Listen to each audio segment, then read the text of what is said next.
My name is Gwen Kusui, and this is my presentation on the hidden cost of AI art, why generative AI should be limited and looked down upon. So in this time and age, we probably all have heard or seen of generative AI art. It's practically everywhere on the internet in real life, like TikTok, your school's Instagram announcements, commercials, etc., and it's been quite controversial.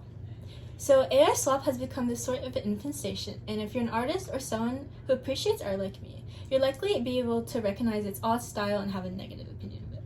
Being able to generate art is now widely used and is marketed as a cheap and quick way to generate an image. Just like generative AI in general, it's been shoved in consumers' faces and companies companies cheap out by not using artists. So I've researched environmental studies, copyright cases, reports, and from real artists themselves to understand both sides of the argument. So from this, I will talk about why you should not support AI-generated art, because it often relies on copyrighted artwork without permission, consumes enormous amounts of energy that have a detrimental impact on the environment, and its negative effects on artists and consumers themselves. So first, let's talk about the biggest subject, how AI art technically steals from artists without permissions. Now, this concept can be quite confusing because AI can't steal, it's not sentient. So first we need to understand the basics of how generative AI works. So first, chatbots like ChatGPT that generate images are called LLMs or machine learning. They work by being a program that draws from a learning bank of data. So when you ask it something, it'll just predict or be statistical and predict your next answer. And it does that by relying on neural networks of mapping inputs to outputs by using billions of parameters or weights, learned from training data. And then these systems break down text into numerical tokens to predict the statistical probability of the next token in the sequence. So the question now is, why is this bad? Well, let's see the two main issues, memorization and copyright infringement. So memorization and copying. So when a model is created, data is collected, curated, and ingested from all across the internet.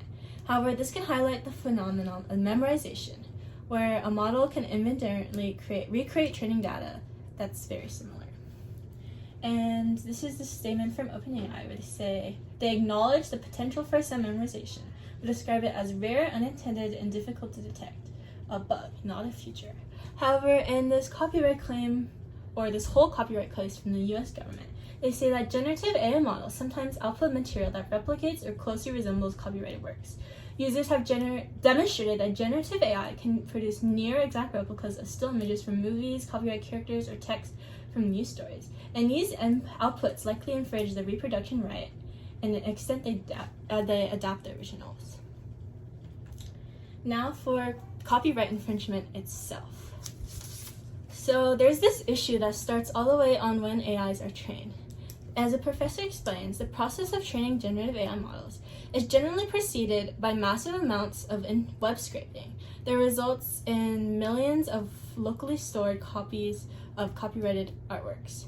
And some developers have also turned to well-known pirated sources, such as shadow libraries with large collections of fully copyrighted published books.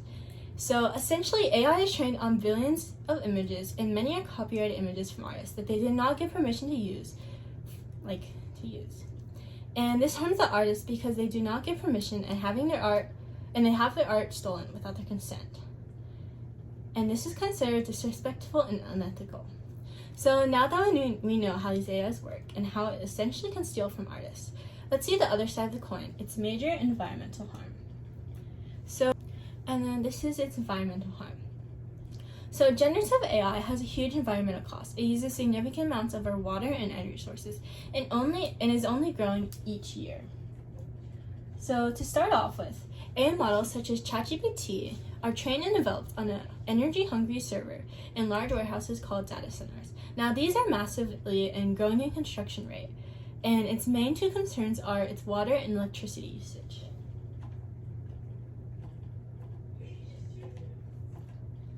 So water.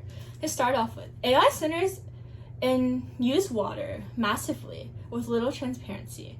Its usage spans 3 scopes. So on-site water usage for data cooling, off-site for electricity generation, and supply chain water for manufacturing. Now, they use this water to keep the systems cool, but From a study 2 years ago, it found that ChatGPT 3 evaporated over 700,000 liters of good used to use fresh water. And on a individual scale, it effectively drinks a 500 milliliter bottle of water for every 10 to 50 medium length responses generated. And its total training footprint to make the AI was 5.4 million liters. Now, this is a lot of water. So its electricity use is no better, where a single AI generative text consumes energy at 4 to 5 times the amount of a typical search engine response. Like Google would have 4 to 5 times this, less if you just searched it on there. And generating a single image consumes the same amount of energy as charging a full phone to full battery. And data centers use 4% of the total electricity in the US. And from 2 years ago, they predicted a good 12%. So I don't know how much it is now with how much you is using. But as we can see, the simple and sometimes innocent task of just generating an image can have a horrible environmental impact and will only grow. So now let's wrap it up and see how it impacts artists and us, the consumers. So AI-generated art is not only unethical and lazy, but it harms artists and people in creative fields, and it floods the internet, creating consumer concerns. So it's harm of artists. AI can harm artists in creative fields, as companies using generative AI instead of hiring or commissioning real artists is lazy, and not only creates a bad image, but creates a bad product.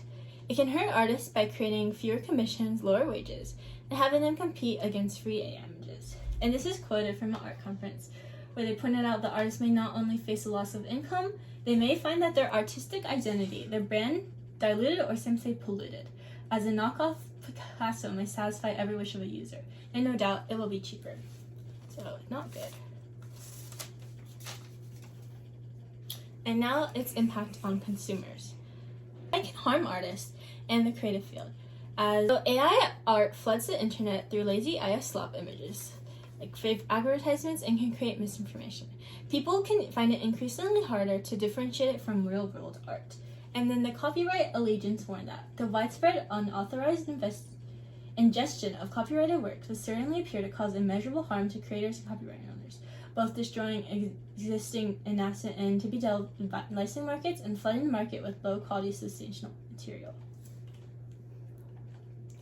And this is my citations.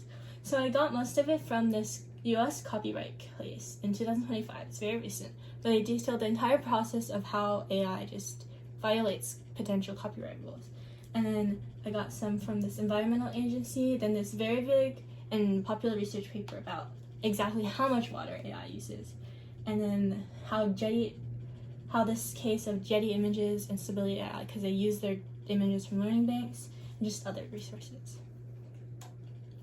So in conclusion, as you can easily see, generative AI does more harm than it should do good to real artists and the environment and you. In conclusion, we went through what generative AI models are exactly capable of, the process of how they work, and how it infringes on copyright, and its environmental impact through its crazy use of water and electricity.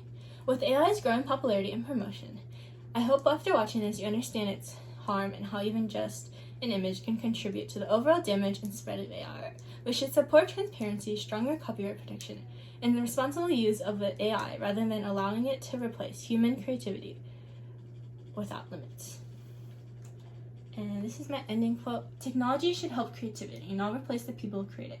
So, thank you for watching.